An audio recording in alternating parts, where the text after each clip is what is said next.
voy a hacer una oración eh, preparada y bueno, ahí comenzamos. Bueno, me pongo en la presencia del Espíritu Santo. Señor Jesús, tú que has venido a curar los corazones heridos y atribulados, te ruego que cures los traumas que provocaron turbaciones en mi corazón. Te ruego en especial que cures a aquellos que son causa de dolor. Te pido que entres en mi vida, cure los traumas psíquicos que me afectaron en la tierna edad, aquellas heridas que me han provocado a lo largo de toda la vida. Señor Jesús, tú que conoces mis problemas, los pongo todos en tu corazón de buen pastor. Te ruego en virtud, a la llaga abierta, en la lanza de tu corazón, que cure las pequeñas heridas que hay en el mío. Cure las heridas de los recuerdos dolorosos que aún hay en mí, a falta que nada de cuanto me haya acaecido me haga permanecer en el dolor, en la angustia y en la preocupación. Sella con tu preciosa sangre esas grietas por donde aún el maligno entra a robarme la felicidad. Cura, Señor, todas esas heridas íntimas que son causa de enfermedades físicas. Te ofrezco mi corazón, acéptalo, Señor, purifícalo, libéralo de toda influencia maligna, dame los sentimientos de tu divino corazón. Ayúdame a ser sencillo, humilde, generoso y bondadoso. Concédeme, Señor, la curación del dolor que me oprime por la muerte de personas queridas. Si una parte de mí murió con ellos, resucítala con tu ternura y tu poder. Haz que pueda recuperar la paz y la alegría de vivir con la certeza de que tú eres la vida. Hazme testigo auténtico de tu resurrección, tu victoria sobre la muerte y el pecado y tu presencia sobre la vida. Amén. Son oraciones y salmos de protección y liberación. Hoy día la abrí justo a la 16 y parte así. Jesús, tú que has venido a curar los corazones heridos y atribulados, te ruego que cures los traumas que provocan turbaciones en mi corazón. Y más adelante dice, te pido que entres en mi vida y cure los traumas psíquicos que me afectaron en la tierna edad.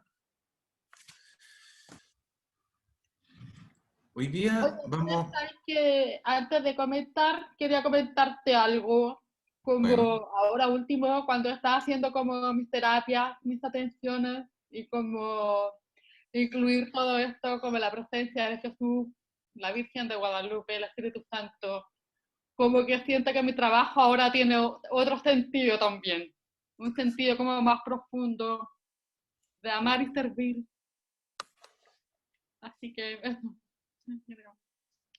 toma más orden, ¿no? En clínica nosotros hemos visto muchos pacientes que han venido a tomar planta, por lo general todo muy, muy cercano a temas espirituales, a prácticas de todo tipo, ¿m? De sanación, eh, etcétera. Que a la vuelta de un par de sesiones de planta, algunas dietas y algunas terapias, cuando ya llevan 5 o 6 meses y han trabajado aspectos más de la superficie, aparentemente complejos, psicodinámicos, empiezan a emerger recuerdos de memorias traumáticas, eh, casi en un 95% de los pacientes. Entonces me llevó a hacer una investigación en torno a la problemática del trauma y sus implicancias psicoespirituales. Y nos dimos cuenta que, bueno, ya hay autores que lo habían investigado antes. Y era un poco difícil, ¿no? Pero ahora muy interesante, porque yo no había visto, me llamó la atención esa visión que decía como del sistema autoinmune que generaba la psique, es como una visión bastante diferente de cómo entenderlo, porque uno siempre lo conceptualiza como desde, no sé, es algo malo que está saliendo y como que eh, aquí le dan como que es un mismo mecanismo de la misma psiquis para que no vuelva a retraumatizar. Entonces eso lo encontré súper interesante y los sueños que van como ahí poniéndolos como de ejemplo para ir retratando lo que va hablando están súper interesantes igual. Yo no había leído no lo había visto ese paper. Bueno, qué es lo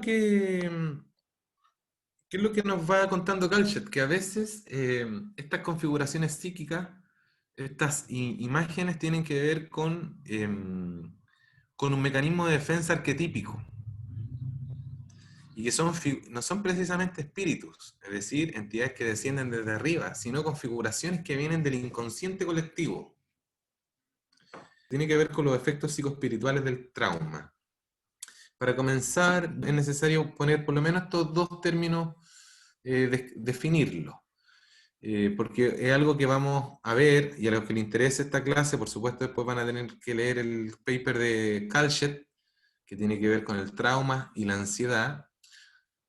se estima que el 90% de las personas están manifestando trastorno ansioso, de uno u otro rango.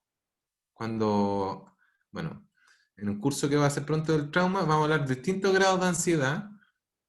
El arquetipo, según Jung, son los primeros modelos de algo, son como los patrones generales donde derivan, son como las molduras de elementos, de personificaciones, de ideas. Por ejemplo, los arcanos mayores del tarot serían para Jung arquetipos. El arquetipo del viejo sabio, el arquetipo de la madre, el arquetipo del padre, ¿ya? Y pueden tratarse de algo físico o simbólico, y ellos por sí mismos no son nada, pero eran algo más. Son como representativos de modelos universales compartidos por toda la humanidad. Vienen como desde abajo, ¿ya? Es como el pensamiento colectivo que ha diseñado estas molduras para entender el recorrido de la psique. Entonces podemos tener el arquetipo del viejo sabio, que se hace en alguna imaginería, ¿sí?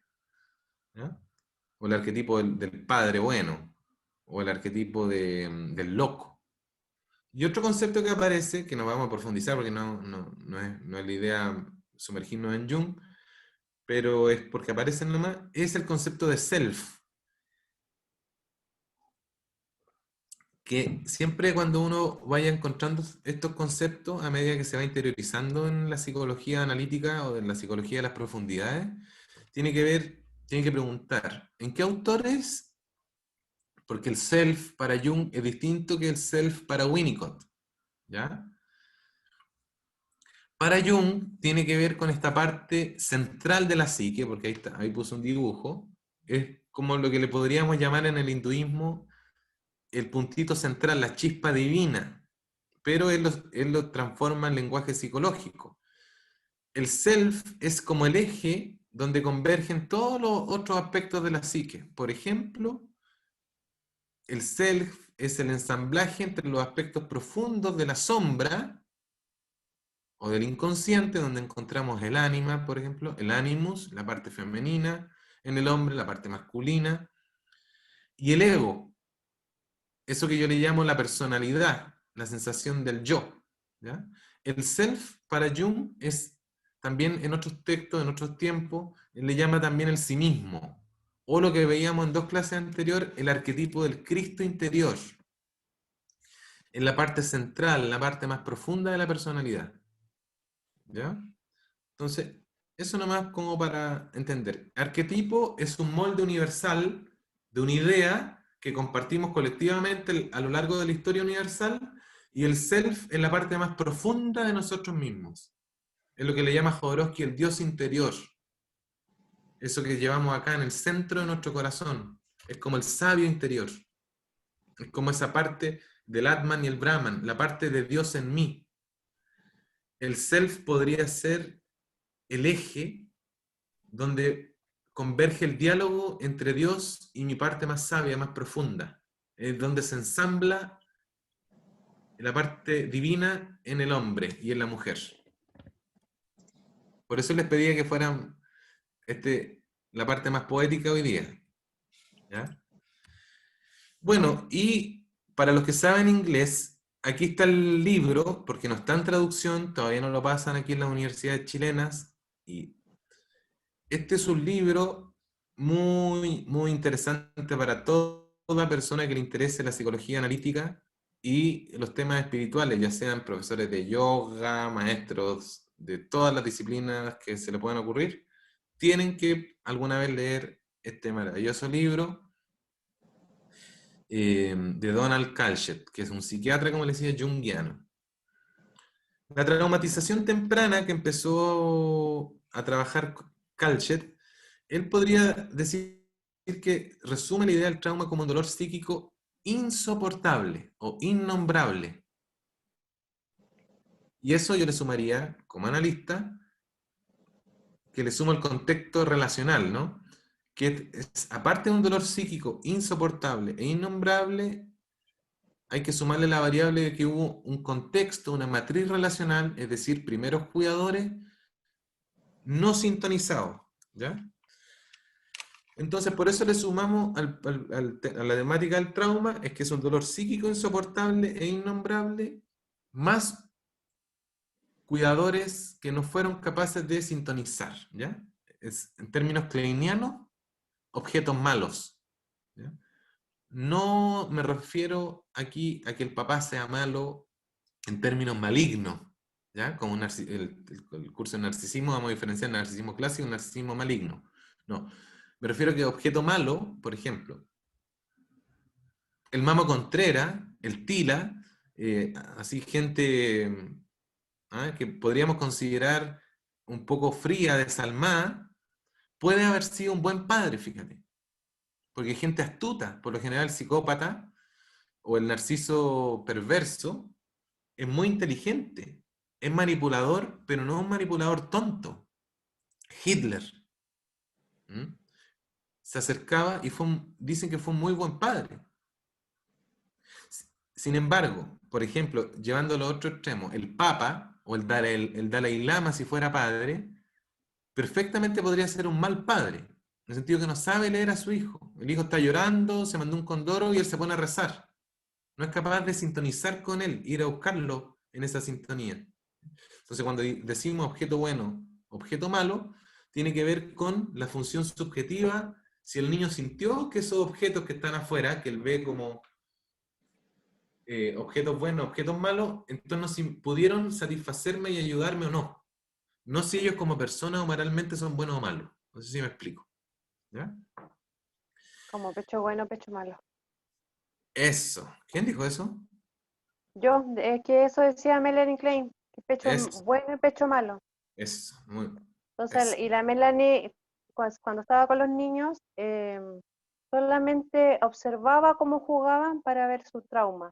Y Winnicott hacía lo mismo que Melanie, pero él jugaba con los niños. No lo observaba como Melanie, sino que integraba con ellos. Claro. Hay parte del psicoanálisis infantil, Mm, porque Freud observaba a través de un adulto lo que le podría haber pasado cuando niño, y la Klein miraba a los niños. ¿Ya? claro. Y Bueno, Winnicott jugaba con ellos. sí, pero no nos metamos mucho en psicoanálisis porque nos podemos desviar, es muy entretenido eso. Bueno, la cuestión es que, volviendo a Kalchet, decía que esta parte que Jung le podría llamar el self, es la parte central y en el momento de trauma, es decir, de una vivencia insoportable para la psique en desarrollo, tendía a irse.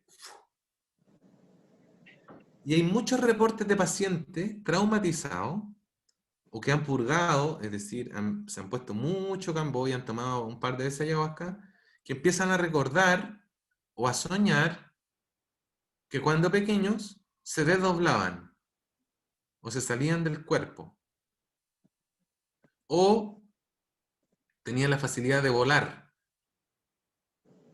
o recordaban escenas primarias cuando, no sé, un primo los golpeó fuertemente y una parte de su conciencia se salía, se cindía y miraba la escena desde arriba, como que abandonaba el cuerpo. ¿Ya?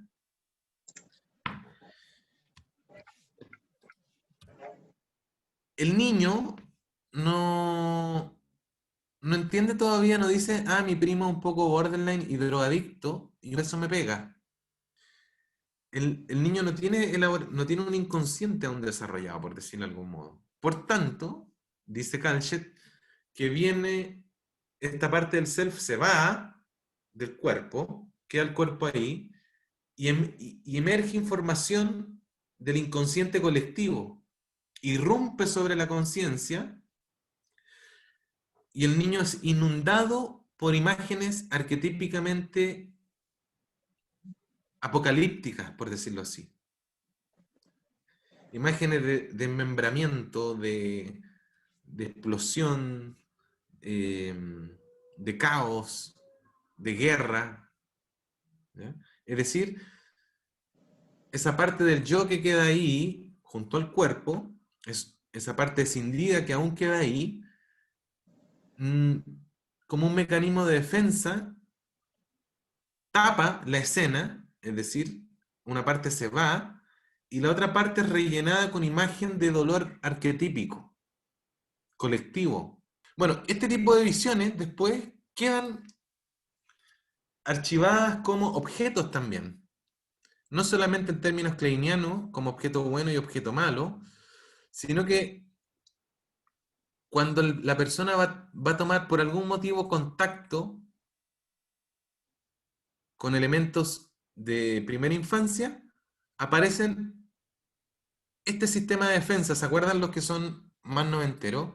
Que las casas antes, bueno, aquí en Chile por lo menos, cuando se cortaba la luz saltaban unos tapones y uno tenía que ir a la entrada de la casa donde estaba el medidor de la luz y levantar los tapones, ¿ya?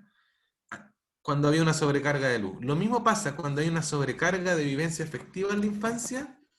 ¡Pum! Se levanta un sistema de defensa, se separa, por decirlo así, se va al alma, por decirlo en términos poéticos, o se va a las profundidades, y se corta. Hay una escisión, una separación entre el cuerpo y el alma, por decirlo así. Y aparece una cortina de humo con imágenes arquetípicas. ¿Ya? No solamente pueden ser demoníacas, porque vamos a ver un caso de Sandon Ferenczi ahora, que es un psicoanalista que fue excomulgado por Freud. Ferenczi era un psicoanalista que pertenecía al grupo de Freud, fue su mejor amigo. Después Freud, por culpa, entre comillas, de Elizabeth Servan, que decía que era la parte demoníaca de Ferenczi. Bueno, ¿qué pasó? Ferenczi era un analista y le llegó una paciente que tenía un problema fuerte y con permanentes intentos de suicidio. Y esta terapeuta vendía atlas, o vendía enciclopedias a domicilio, no ganaba mucho por eso. Pero ella relata en sus reportes clínicos que siempre la gente le pedía consejo y ella era muy hábil para eso. Entonces se empezó a presentar como terapeuta espiritual, ¿ya? Y empezó a leer libros de teosofía, le gustaba, hay reportes de eso que ella sabía mucho de alquimia, de metafísica.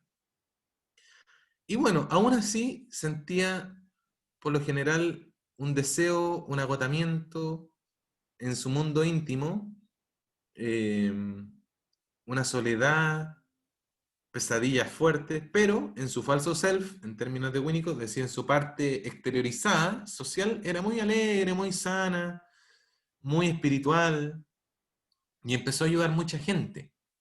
Pero en su parte íntima tenía esta cuestión. Y llegó donde Sandon Ferenczi, un psicoanalista ortodoxo, freudiano, y empezó a trabajar con él. Bueno, cuento corto, aquí se descuadró todo porque ella después se dio cuenta, cuando empezó a empeorar, que su empeoramiento era porque Ferenczi tenía ciertas resistencias con ella, con sus creencias metafísicas. Y habían aspectos de Ferenczi que la odiaban por verla tan libre, tan espiritual, y él no permitírselo porque los analistas son todos ateos. Entonces ella se dio cuenta, pudo percibir eso a nivel contratransferencial y le dijo, yo no voy a avanzar en análisis a no ser que tú avances también. Y para que tú avances, como yo te conozco, yo te tengo que analizar.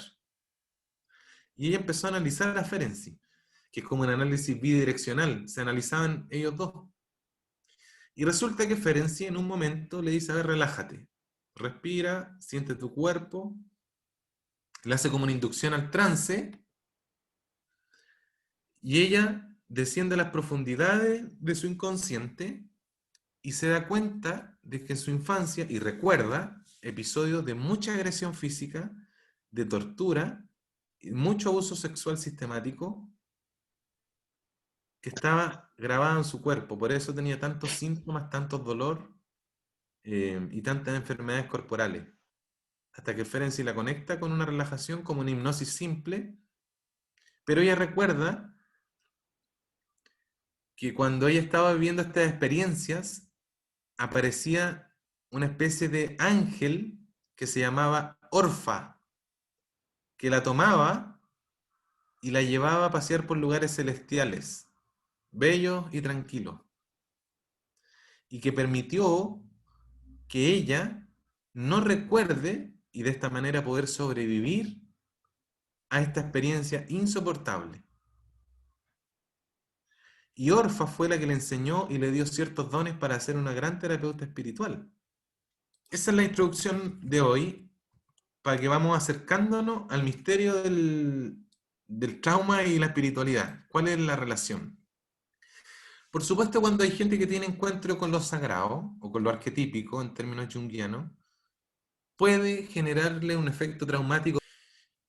Por ejemplo, sin ir más lejos, personas que toman sustancias, el bufo, o se toman un LSD, o de repente hicieron algo, alguna meditación, o involuntariamente, y entran en un estado ampliado de conciencia, o alterado de conciencia, y tienen este encuentro con lo luminoso, que decía Rudolf Otto, que es como esta búsqueda que tenían todos los místicos, que San Agustín le llamaba el temor a Dios, que cuando se encuentran realmente con el arquetipo de lo sagrado y toman contacto con este poder, ¿m? Y esto se da el Mysterium Tremendum Fascinum a nivel político-religioso, por ejemplo. Es una emoción que describen la gente que ha tenido experiencia mística, una emoción que paraliza, inmoviliza y resta la energía vital del ser humano, te conmueve, te impacta, ¿ya? Es indigerible también, inmetabolizable para la psique, un encuentro con lo luminoso. También hay otro riesgo que el mito del ibris para los junguianos, que es el riesgo que le pasa a muchos de la inflación psíquica. Y en términos junguianos, cuando quedas poseído o constelado por un arquetipo más profundo, ¿ya? Típico cuando llega un paciente que tomó ayahuasca, no sé a dónde, y te dice que él es Jesucristo, ¿ya? Es decir, una persona con poco nivel de desarrollo interior contacta con algo sagrado, profundo, y después queda poseído por esa información arquetípica. Lo que genera después, uno puede observar, inflación del ego. Por ejemplo, lo que le puede haber pasado en Tarde de la Luz. O lo que dicen Nicolás de Cusa, un místico cristiano, la coincidencia positorum, cuando uno entra en una senda de ayahuasca, por ejemplo, en un estado místico profundo y se da cuenta de la coincidencia de los opuestos, es decir, la unidad primordial del misterio de la totalidad. Es como cuando veis que es necesario el bien y el mal, que todo lo que pasó era lo justo y necesario, que todo está bien. ¿Eh? También experimentar a Dios de frente puede ser una experiencia traumática, por decirlo de alguna manera.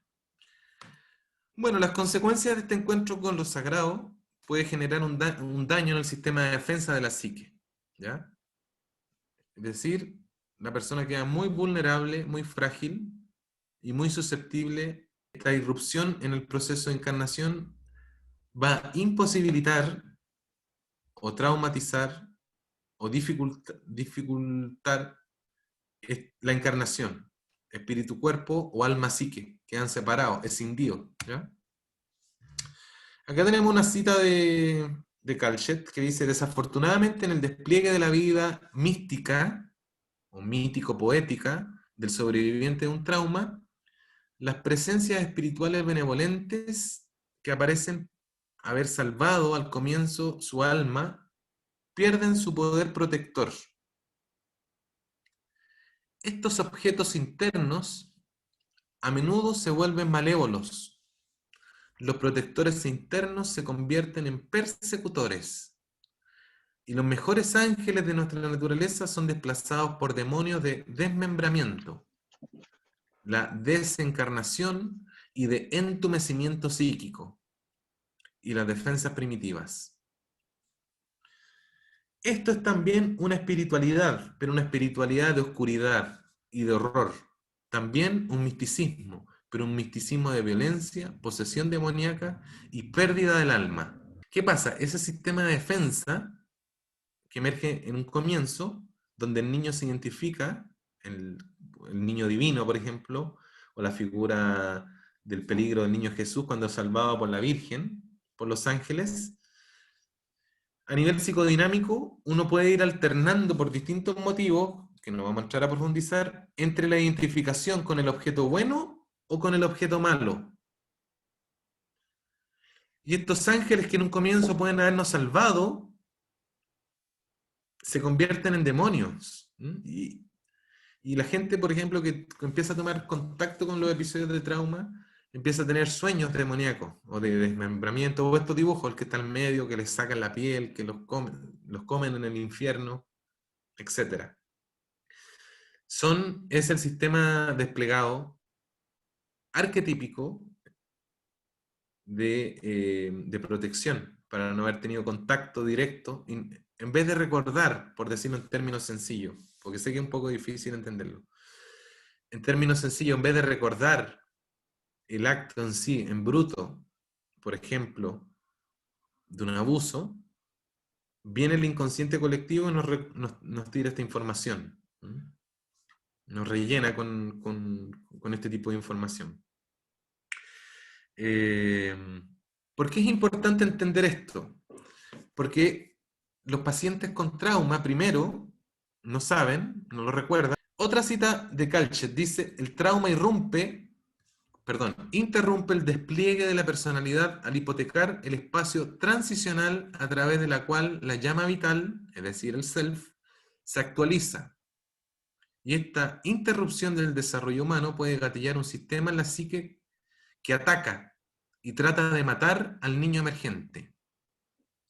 Este esfuerzo de tratar de matar el alma o el niño no es usualmente un esfuerzo por aniquilarlo por completo, lo que constituiría un asesinato del alma y quizás la muerte literal, sino el de eliminar la conciencia de ello y, de hecho, en análisis final, de salvarlo. En vez de aniquilación, vemos en sueños que el niño se ha ido al exilio, diríamos que ha ido hacia el inconsciente, donde vive en animación suspendida hasta que en algún futuro tiempo pueda reemerger. Entonces esta especie de guardián, o una paciente que estoy atendiendo, que estamos aproximándonos de a poquito, suavemente, a episodios de trauma, me dijo en la sesión de ayer, Andrés, soñé que iba en un bote, me estaba poniendo el traje para bucear, es decir, esto me indica el agua, el mar, el inconsciente, bucear, sumergirnos ahí, y aparece la figura de un capitán Garfio, pero era malévolo. Y este capitán me decía que inmediatamente me subiera al bote, si no me iba a sacar la cresta. Me decía, ¿quién será? ¿Será mi papá? ¿Será un demonio que tengo adentro? Y claro, esa figura arquetípica, bueno, y paradójicamente a ella le gusta mucho el tema de los ángeles, ¿ya? ¿Quién es esta figura arquetípica que no la deja sumergirse en el inconsciente? Este hombre. Este hombre es la personificación antropomórfica y simbólica en el sueño del rol de la defensa del self. Y su eslogan es, para que nunca más.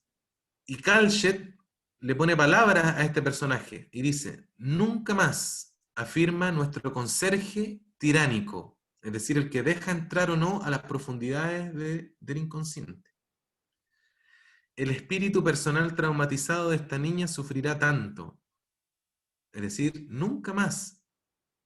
El espíritu personal traumatizado de esta niña sufrirá tanto.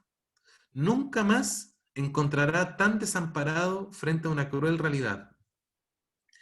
Antes de que eso ocurra, lo dispersaré en fragmentos, disociación, o lo encapsularé, retraimiento esquizoide, lo enmudeceré con sustancias intoxicantes, adicciones, por ejemplo, o me mantendré matándolo de manera que renuncie a la esperanza de tener una vida en este mundo, depresión. De este modo resguardaré lo que le queda de infancia prematura amputada, de una inocencia que ha sufrido demasiado y demasiado pronto. ¿Y qué es lo que pasa ahí? Hay un aspecto de la conciencia, un punto ciego, un capitán, un guardián, que no permite que tu conciencia actual tome contacto con tu cuerpo. Porque puede que el cuerpo siga pagando o siga haciéndose cargo de la vivencia del trauma. Se siga agarrotando, se siga fatigando, porque no tiene una vía, una válvula de salida. O sea, lo que en su momento fue una defensa, es decir, la disociación, sirvió para no tomar contacto directo con el episodio traumático o los episodios traumáticos, ahora se convierte, es como una enfermedad autoinmune. En su momento fue una defensa y ahora no nos permite tomar contacto. ¿Por qué? Porque este mecanismo de defensa dice, si ustedes se integran, me muero, me desaparezco, me vuelvo loca. Entonces, el trauma es una vivencia insoportable más la carencia de contención de un cuidador principal. Esas dos variables hacen que sea una experiencia traumática. Una vivencia insoportable más la carencia de contención de un cuidador o los cuidadores principales. ¿Qué pasa? El yo está en constitución a los 2, 3, 4, 5 años. Yo todavía no soy yo. De hecho, todavía estoy medio fusionado con mi mamá psíquicamente. En la fase natural del narcisismo, ¿ya? Que llama Freud. Que yo siento que mi mamá es parte mío. Todo lo que hace ella es una parte mía. Es el narcisismo que todos pasamos. Todos tenemos parte y memoria y residuos sanos de narcisismo. ¿Cuál es el terreno fértil? La tierra purita, así como el terrenito listo para la infestación espiritual. ¿Una herida abierta o un trauma?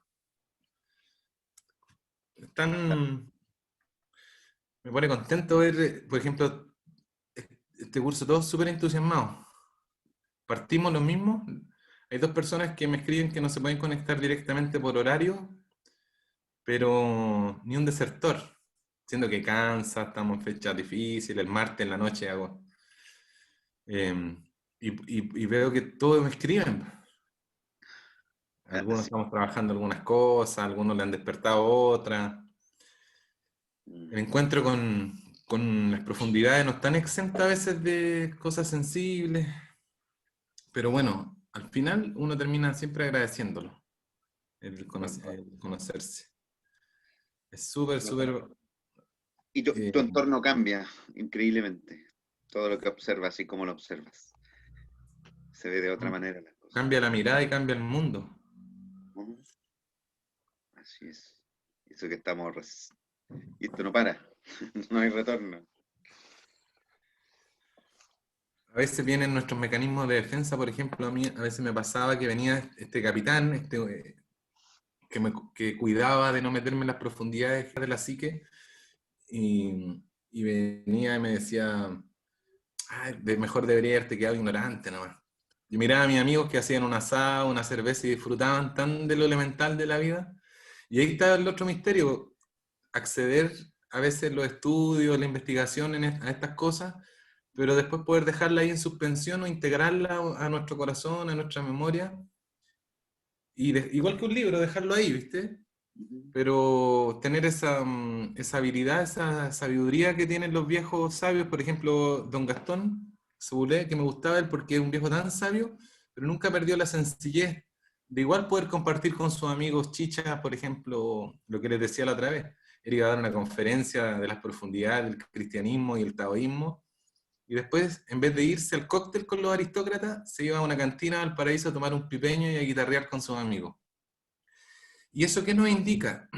Que si hablamos de Jung, este efecto de las polaridades psíquicas, es decir, por ejemplo, en este curso, meternos en las profundidades de la conciencia, del misterio de la vida, y después poder ir a tomarnos una sopa con quien estemos, y ver las noticias, y tirar la talla, y preguntar cómo salió el partido, ¿viste? Mantenernos en contacto con lo real, con lo cotidiano, con las cosas sencillas, ver si nos falta jabón en el baño, ¿no? Cambiar la pasta de dientes, no alejarnos de eso.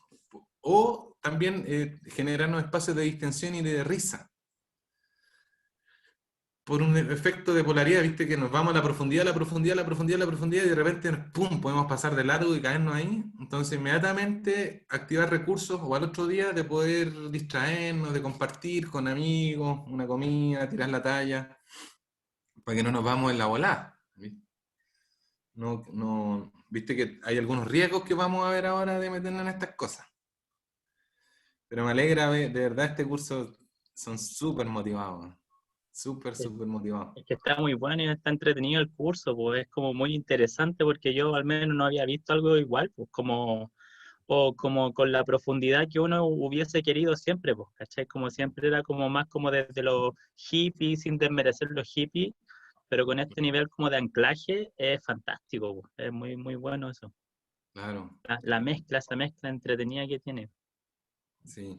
Uno va también dejándose de pelear adentro, ¿visto? Que a veces algunas personas les molesta que uno psicologice tanto, que siempre lo trate de psicologizar. Hay gente que es más espiritual también. Por ejemplo, hay una compañera por ahí que me hizo una observación que también le molestaba que mucha psicología, ¿viste? Pero así como otros que son muy psicólogos, les molesta que yo lo espiritualice tanto, tanta teología, tanto... Estar parado ahí al medio, en la bisagra, como los que decían los indígenas, el chacarruna es el hombre puente, ¿ya? Que trata de dos culturas, dos lenguajes que aparentemente son muy distintos, sumergirse profundamente en una, sumergirse profundamente en otra, y generar puntos de vinculación, de diálogo, ¿ah? Poner a conversar dos universos distintos, lo que hizo Wilhelm con el I Ching, lo que hizo Jung con la sabiduría de Oriente y Occidente, con lo que han hecho los grandes. Es lo que decía Claudio Naranjo, que cuando él estaba estudiando para ser psiquiatra, cómo peleaban los psicoanalistas con los conductistas en esa época, ¿viste? Y también cuando estaba en un monasterio, cómo peleaban los que eran católicos con los budistas, siendo que él decía, un católico viejo con un budista viejo se miran y se sonríen, comparten, saben que van a algo similar. Igual que un psicoanalista viejo con un conductista viejo también, ¿no? Ya no entran en... Pareciera que al principio uno más se abandera con algo y empieza a pelear. Y aquí tenemos, por ejemplo, una pintura de William Blake, que es como la disputa del niño. Los ángeles buenos y los ángeles malos que luchan, ¿por quién se queda con el niño? ¿Viste? Es como la disputa arquetípica. Esta es la portada del libro de Calchet, ¿viste? Como que la experiencia traumática, el sistema de defensa arroja información arquetípica, espiritual, y el ángel como que rescata al niño de esa experiencia. Y las profundidades del inconsciente son más poéticas y mágicas. Las profundidades de la psique tienen que ver con configuraciones más poéticas, analógicas, simbólicas que estadísticas. Por ejemplo, la fenomenología tiene que ver con observar el fenómeno tal como es, de los pacientes que hemos visto aquí en Sabeterra con trauma temprano. En los sueños,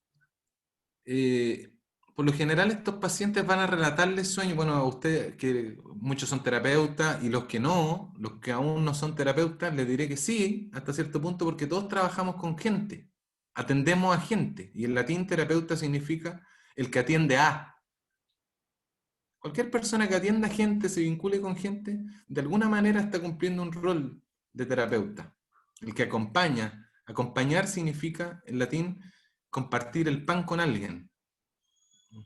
Compartir lo sagrado, desnudarnos junto a alguien. Y los pacientes, una de las cosas que hemos registrado acá, es justamente representan sueños muy interesantes a nivel simbólico.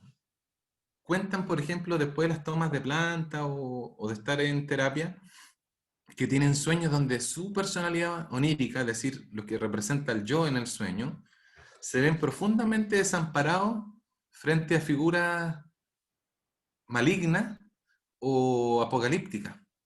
Por ejemplo, el sueño que me contó hoy día, que vino a saludarnos, dijo que él soñó que iba corriendo por un lugar como el típico infierno barroco, pero él decía que eran como las calles de Nueva York, pero todo en fuego, en llamas, quemándose, los edificios derrumbándose, y gente muerta, tambores con fuego, y él se sentía muy solo, y con la sensación de que lo andaban persiguiendo para hacerle lo mismo, y tenía que arrancar de estas figuras oscuras, y él se veía muy desamparado y muy desconsolado. Entonces, ¿qué pasa? va donde sus amigos sacerdotes y le indican que rece más. Y él puede creer que está cargado, ¿viste? Y se va a hacer cientos sahumerios, baños de plantas, se va a poner cambó para exorcizar estas supuestas figuras malignas que vio en su sueño. Pero en realidad, estas figuras son más psíquicas que espirituales, ¿ya? Y es justamente porque él está tomando contacto con profundidades de él, pero aparecen estos mecanismos de defensa, que en su momento permitieron de que no enfrentara, comillas, conscientemente, episodios traumáticos o traumatizantes, pero hoy en día custodian esa información y de alguna manera lo atacan, ¿viste? Porque él, si se aproxima, corre el riesgo de fragmentarse, lo que le llamaba Winnicott el miedo al derrumbe. Entonces también los sueños de las personas con trauma temprano a veces sueñan con persecuciones, con torturas, con ataques, pero que no son precisamente demoníacos, ¿ya? O sea, la responsabilidad también, me imagino que deben estar comprendiendo, no es solamente a todo lo fenoménico encasillarlo como maligno, ¿ya? A veces tienen que ver con efectos psíquicos, que tienen que ver con el inconsciente profundo, colectivo, pero no con demonios precisamente, aunque el aspecto fenoménico pueda ser demoníaco. O también la figura del terapeuta. A veces el terapeuta, como se va aproximando a tomar contacto con partes profundas, se ve al terapeuta como un posible agente de ataque.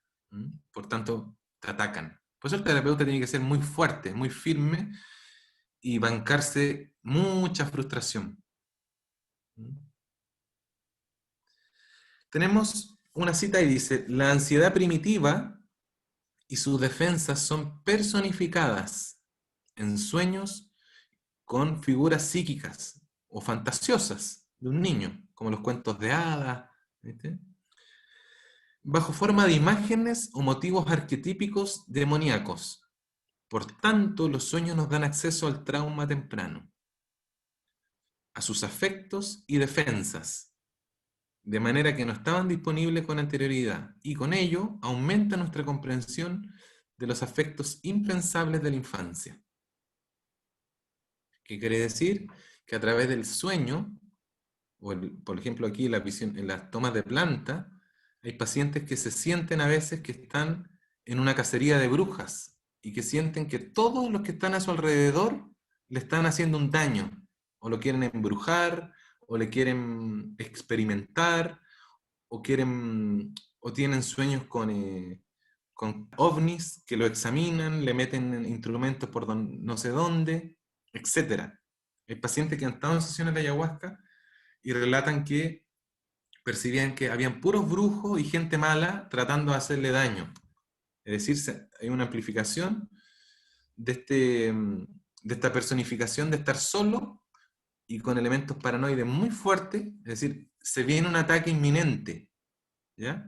Y eso es porque la acción de ayahuasca se amplifica este dispositivo psíquico y se escenifica lo que en psicoanálisis relacional se llama el enactment, es decir, la escenificación de una vivencia temprana, y ese molde queda como un sistema de defensa que aparece en la actualidad. ¿Ya? Es decir, ese estado de trance va a hacer que emerjan las defensas que lo protegieron en la primera infancia. ¿Ya? Por eso es muy interesante la figura de la integración después, ir integrando ese tipo de cosas. ¿Ya? Ok. Que es un artículo muy interesante del efecto Orpha, de Ferenczi. Y es el caso de esta mujer que empieza a recordar después de años de terapia. Ella era maestra de metafísica y tenía un don espiritual, y eso es lo que le llamó la atención a Ferenczi como psicoanalista, de que ella tenía la capacidad de la visión espiritual. Muchas características metafísicas o psíquicas. De hecho, ella se consideraba una medium. Se presentaba como una maestra psíquica o metafísica, ¿ya? Y Ferenczi habla de los objetos internos, o sea, que un objeto interno de la psique eh, como defensa, ¿ya? Apareció este ángel que se la llevaba por lugares celestiales y le enseñaba cosas. Lo mismo que relatan algunos niños que se pierden en el bosque y de repente encuentran la salida y dicen que niños pequeños, que los espíritus del bosque, unos duendes, unos gnomos, lo guiaron hacia la salida. Y después de ese evento, esos niños presentan conocimiento que no tenían previamente. Saben cosas que no sabían previamente. ¿Ya? Muy interesante. Dice Ferencia arriba, la enormidad del sufrimiento, la angustia, la ausencia de esperanza de toda ayuda exterior impulsa hacia la muerte. Esto es un poco lo que le hablaba a la Elizabeth cuando preguntó al principio. Pero después de la pérdida o del abandono del pensamiento consciente, los instintos vitales, organizantes, se despiertan. O sea, algo automático, el sistema de defensa se activa, ubicando la locura en vez de la muerte. Entonces, desorganiza y pum, y te lleva efectos fantásticos, te toma un ángel y te lleva a pasear por otros lugares, porque eso nos ayuda, porque lo otro, inmediatamente después es la muerte, es la desintegración total en un efecto traumático. O sea, si ustedes toman contacto cuando vivieron una situación muy difícil en primera infancia, es realmente un efecto insoportable, innombrable, donde uno siente que incluso la muerte podría ser mejor que estar viviendo ese evento. Y cuando uno recuerda eso, un poquito antes, uno no podía recordar, no habían elaboraciones cognitivas más elaboradas, entonces este sistema era automático, te sacaba, te disociaba para evitar tomar contacto directo con la experiencia traumática. Y aquí tenemos otra cita de Ferenczi. Dice, ¿qué es Orfa? Y él dice que juega el papel de un ángel guardián, suscita alucinaciones de vez en cuando, de cumplir deseos y fantasías de consuelo, anestesia la conciencia y la sensibiliza contra sensaciones que la hacen intolerables, expulsando toda vida psíquica fuera del cuerpo, sufriendo de manera inhumana. Nos encontramos con una tercera parte sin alma de la persona, es decir, el cuerpo ahora sin alma, y cuya mutilación no es en lo absoluto percibida, o es considerada como algo que le ha ocurrido a otro ser, mirado desde afuera. Entonces, a veces un paciente va a soñar y te va a decir que presenció en un estado espiritual cómo a un niño le hacían daño, o cómo a un niño le hacían brujería, o cómo a un niño le hacían no sé qué cosa. Y lo va a presenciar en tercera persona. ¿Me explico? Entonces puede estar hablando de una experiencia personal, pero él la vivenció desde otro, en un momento, desde otra configuración de la conciencia. Y queda almacenado ese recuerdo así. Cuando se toma contacto o el inconsciente nos envía señal en un sueño, la persona va a decir, vi en un sueño que a mi hijo o a un niño le pasaba esto, esto y esto. ¿Ya? ¿Cuál es el potencial terapéutico de todo esto? Para que no quede todo tan así pasado a trauma, ¿no? Es que las personas que han vivenciado episodios de trauma en primera infancia manifiestan una sensibilidad al mundo espiritual mucho mayor que las demás. Y ahí tenemos una cita de William James que dice, si hay algún poder supernatural es a través del self agrietado y fragmentado que entran. Es decir, por las mismas grietas donde hubo la herida, entra la luz. ¿Ya? O sea, sí o sí, todos, bueno, los que nos metemos en este tipo de cosas, tenemos una tendencia mayor, si investigáramos y nos sometiéramos a un análisis profundo, verdadero y prolongado en el tiempo, nos vamos a encontrar con episodios de trauma en primera infancia o en edad temprana. ¿Ya? Entonces tiene un potencial terapéutico. ¿Ya? Una persona así va a tener cierta sensibilidad, ciertos dones, y necesita a alguien, un mentor más experimentado para que nos ayude a controlar estas fuerzas psíquicas y a, de alguna manera, utilizar bien estos dones, estas sensibilidades, ¿ya? Porque también existen riesgos. Y un aspecto riesgoso es lo que vemos muy usualmente aquí en los pacientes o en algunos alumnos, que es el escape al mundo espiritual. Todo es espiritual. Todo te pasó por algo y es para algo. Entonces, tenemos otra cita de Kalcher. Dice, los sobrevivientes al trauma a menudo sobrevalúan la realidad interna y se identifican con los misterios que ahí encuentran, como defensa contra los insoportables afectos vividos en el mundo interpersonal. Es decir, se identifican con la defensa y bueno, tú le decís, por ejemplo, Claudio Naranjo decía que él sospecha de las formas de espiritualidad que se presentan como ajenas a la psicoterapia, porque hay como un hambre en decir que a mí me importa solo lo espiritual y no me importa lo que me pasó en mi vida familiar. Lo dice literal, Claudio. ¿Ya? Seguimos con Kalcher. Dice, a menudo ellos deben ser bajados de su andamiaje celestial y reconectados con la vida en la tierra. Y en las relaciones donde las heridas vinculares tempranas pueden ser eventualmente recordadas. Y son vividas pues, en la actualidad psíquica de esta persona en otro nivel. ¿Ya? O sea, la persona te va a hablar siempre en términos espirituales, pero nos puede estar hablando poéticamente de ciertas realidades personales. ¿Ya? Ese es un aspecto riesgoso. También que podríamos decir por qué son tan bien tentados por temas New Age. Si ustedes ven el mito de Satanás, él es el encargado de dificultar la encarnación. Es decir, hacer la propuesta inversa a lo que proponía Cristo. Encarnar. Y otro aspecto problemático que vemos en las personas o sea, tiene un aspecto positivo, que tenemos cierta sensibilidad y un potencial hacia el mundo espiritual. El aspecto riesgoso, que es escaparnos y quedarnos en el mundo espiritual y vivir como que todo fuera espiritual.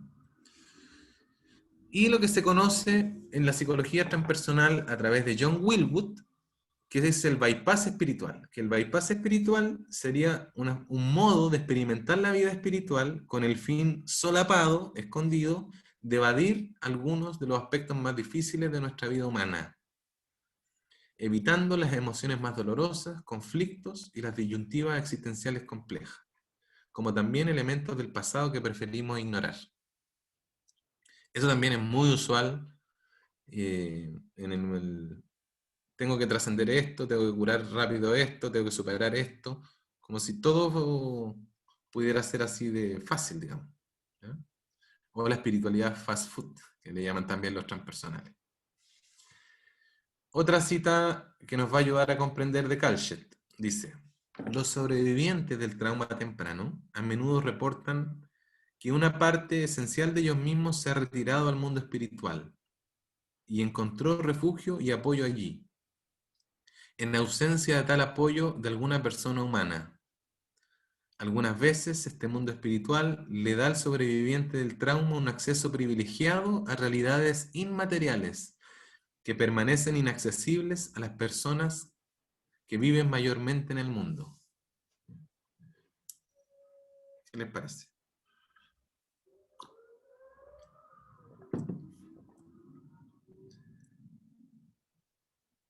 Por fin, terminamos. Comentarios, conversemos, digiramos, metabolicemos unos minutitos, los que quieran compartir.